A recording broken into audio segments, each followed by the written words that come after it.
दोस्तों, आज हम चर्चा करेंगे कैनरा बैंक के एजुकेशन लोन के बारे में। जी, कि कैनरा बैंक का एजुकेशन लोन कैसे अप्लाई किया जाता है, कौन कौन एलिजिबल है, किस किस कोर्स के लिए आप लोन ले सकते हैं और किस किस बात पे लोन मिलता है, मतलब लोन आपको किस फीस पे मिलेगा, किन खर्चों पे मिलेगा। जी देखिए, एजुकेशन पर्पस के लिए लोन मिलता है।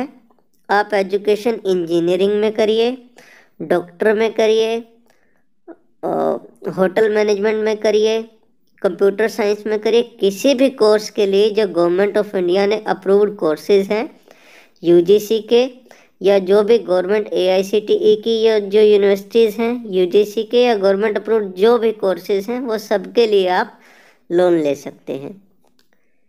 ये लोन जो होता है ये टर्म लोन होता है।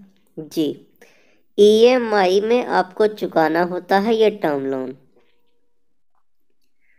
देखिए, जैसे हमने बताया, एलिजिबल कोर्सेज कुछ भी हो सकते हैं, डॉक्टर का, नर्स का, hotel management, computer science, bachelor of architecture, bachelor of engineering, BTech, कुछ भी जो भी आप समझना चाहें, बैचलर के, मास्टर डिग्री के, डिप्लोमा के, सभी कोर्सेज जो गवर्नमेंट अप्रूव्ड हैं वो इसमें आप लोन ले सकते हैं।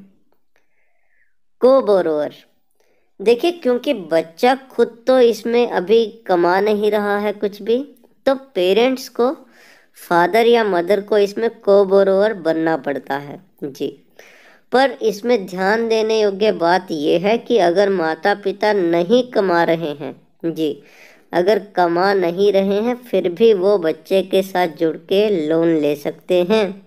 जी, अगर किसी के माता पिता ही नहीं हैं तो लीगल गार्जियन भी लोन ले सकते हैं। देखिए, इसमें क्या होता है, हिस्ट्री जो आपकी है, जो पास्ट आपका है, आपने पहले लोन जिस तरीके से चुकाए हैं वो मैटर करता है, क्योंकि जिसने पहले अच्छे से लोन चुकाया है बैंक उसको प्रेफर करती है कि वो आगे भी लोन चुकाएंगे। तो अपना सिबिल, बच्चे का सिबिल जो लोन लेना चाहते हैं, और माता पिता अपना सिबिल वो सही रखें, क्योंकि ये ज़रूरी रहता है। आपको कितना क्वांटम ऑफ लोन मिलेगा, आप कितना लोन ले सकते हैं। देखिए, लोन के अमाउंट पे किसी भी तरीके की कोई बंदिश नहीं है। जी, आप इंडिया में लेना चाहते हैं, बाहर पढ़ाई का चाहते हैं, किसी भी लोन के लिए, एजुकेशन लोन के लिए किसी भी तरीके की बंदिश नहीं है। आप जितना बड़ा लोन लेना चाहें उतना बड़ा लोन ले सकते हैं एजुकेशन का, और अकॉर्डिंगली आपको सिक्योरिटी देनी होगी, पर लोन की अमाउंट में किसी तरीके की बंदिश नहीं है। क्या क्या खर्चे जो हैं लोन में कवर होंगे, आपकी स्कूल की ट्यूशन फीस या कॉलेज की tuition fees, hostel fees, mess का खर्चा, खाने पीने का, computer, laptop, books, tour expenses, lab, और भी जो जो ज़रूरी चीज़ें हैं। आप भी मोटरसाइकिल खरीदना चाहते हैं, बाइक खरीदना चाहते हैं, मोबाइल खरीदना चाहते हैं, प्रिंटर, जो भी आपसे रिलेटेड, आपकी पढ़ाई से रिलेटेड जो भी खर्चा रहेगा वो सब इसमें कवर होता है। आपको सब लोन के अमाउंट के रूप में मिल जाएगा। देखिए, अगर आप 4 लाख तक का एजुकेशन लोन लेते हैं तो मार्जिन आपको नील देना है, कोई आपका कंट्रीब्यूशन नहीं रहेगा। और अगर 4 लाख से ऊपर का लेते हैं तो 5% आपको देना रहेगा। देखिए, प्रोसेसिंग फीस भी ये टाइम टू टाइम चेंज होती रहती है। आप इसके बारे में भी, अगर आप बैंक से जब आप लोन लेना चाहते हैं तभी पता करेंगे तो बढ़िया रहेगा। पर आप ये जान सकते हैं, मान सकते हैं कि एजुकेशन लोन की जो प्रोसेसिंग फ़ीस है ये सभी बैंकों में ऑलमोस्ट बराबर ही रहती है। और रेट ऑफ इंटरेस्ट भी जो एजुकेशन लोन का है सभी बैंकों में मोर और लेस बराबर रहता है, क्योंकि ये गवर्नमेंट ऑफ इंडिया ने बच्चों के भविष्य के लिए, उनका भविष्य बनाने के लिए ये स्कीम चलाई है। तो इसमें किसी भी तरीके का कोई मुनाफा बैंक ज़्यादा नहीं कमाते हैं। जो रेट ऑफ इंटरेस्ट सभी जगह बराबर ही रहेगा। देखिए, जैसे हमने बताया था कि सिक्योरिटी आप जितना देंगे आपका लोन उतना आप ले सकते हैं, पर 7.5 लाख तक के लोन में, एजुकेशन लोन में, आपको कोई सिक्योरिटी नहीं देनी पड़ती है। ऊपर का 7.5 से ऊपर का अगर लोन अमाउंट रहेगा तो 110% आपको सिक्योरिटी देनी रहेगी।